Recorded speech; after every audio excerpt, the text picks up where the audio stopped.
Today's discussion will revolve around the central idea of why college athletes should be paid. The importance of college sports helps provide a true experience for a college student and also helps provide the athletes with their own opportunity. Paying college athletes not only makes college sports more competitive than what it is, but also benefits all parties involved.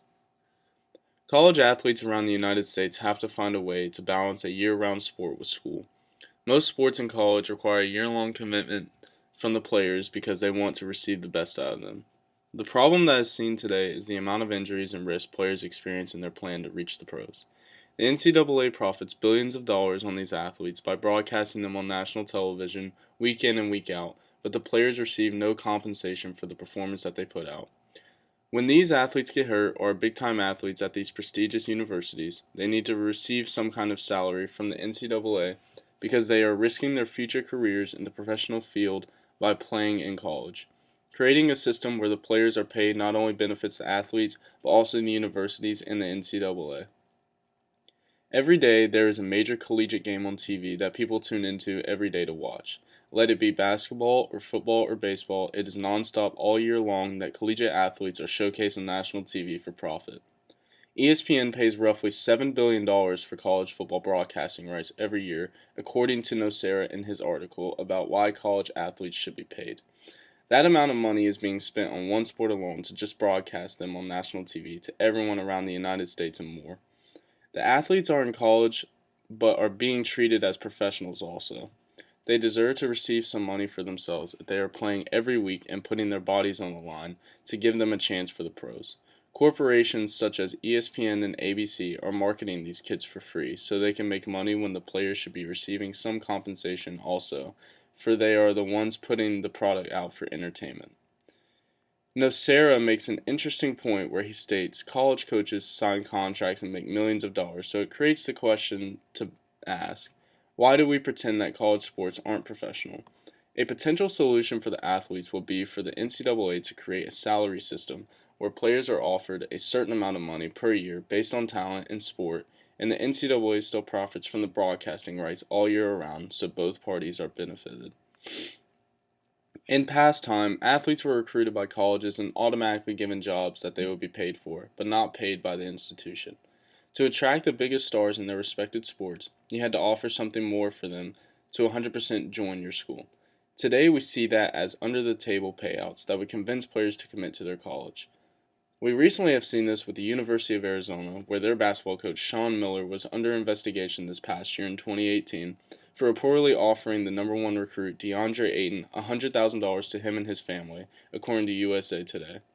The problem that this creates for the NCAA is this has been going on for years, and the best way to create a solution to this problem is paying the athletes. Athletes receive scholarships that give them a free education, but the reality is most athletes focus on their sport all year long to pursue their goal of reaching the professional field.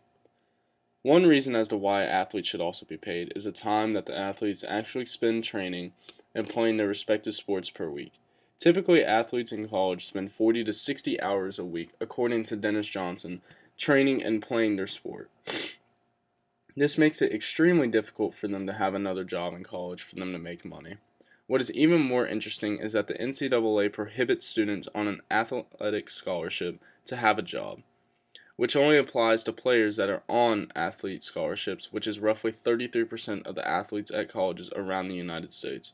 The other 67% has it even harder because they spend the same 40 to 60 hours per week for their sport, but they also have to pay for everything else that they need for school. Under athletic scholarships, tuitions and fees, room and board, and books are covered for you, but those not under those scholarships that play sports have to pay for them. A vast majority of the athletes that play cannot afford to pay for these expenses because they relied on their sport to get them into the college, because it was all that they had and they deserve to benefit from that opportunity to receive money to help pay for college and provide for themselves and their families. As of 2012, the United States sat at $1.2 trillion in student debt. How can we expect these students particularly to provide enough money for expenses when they don't even have enough time for a real paying job when they spend their entire week dedicated to their respected sport? Creating an even system that helps student athletes financially can not only benefit them but also the university. One thing to point out about college athletes is their fair market value compared to the university's program. According to BusinessInsider.com, the players on the Louisville men's basketball team were worth $1.5 million in 2014. The study explained that they compared the NBA's collective bargaining agreement, in which players receive at least 49% of the revenue generated, which is then evenly split up by the 13 scholarship players that the university can give out on the basketball team. Another study in this article showed that Texas A&M quarterback Johnny Manziel in 2014 produced $37 million in media exposure that season alone. He received none of that money that he produced for his school when he was the product on the field producing that money. Something has to change in this system, and athletes deserve to be paid because they are the product being shown for entertainment to the general public. The problem that some see with paying college athletes is that only a small percentage of college athletes reach the professionals. In fact, less than 2% of college athletes end up playing their sport professionally. Which also begs the question, is it worth it to play sports in college? The risk of injury is the biggest threat, especially in the major contact sports such as football, ice hockey, and others. As shown earlier, the other problem is the risk of more student debt, since these students do not have time to work a full job either. For the very few athletes that actually make their sport professionally, college is worth it, but for most of it does not pay off well. The NCAA generates roughly $1 billion in revenue annually. According to Business Insider, around 81% of this revenue comes from media rights strictly. If there was no student athletes that compared at that level in front of millions across the United States, there would be no money made to this extent. But what has to change is these players do not receive anything for their appearance and play on the field. According to the NCAA, the money in the media sign contracts, which is 96% of the revenue, to put their teams and talents on TV is used to benefit student athletes. How exactly does it benefit them if they do not receive a dime for their hard work that they do with their teams?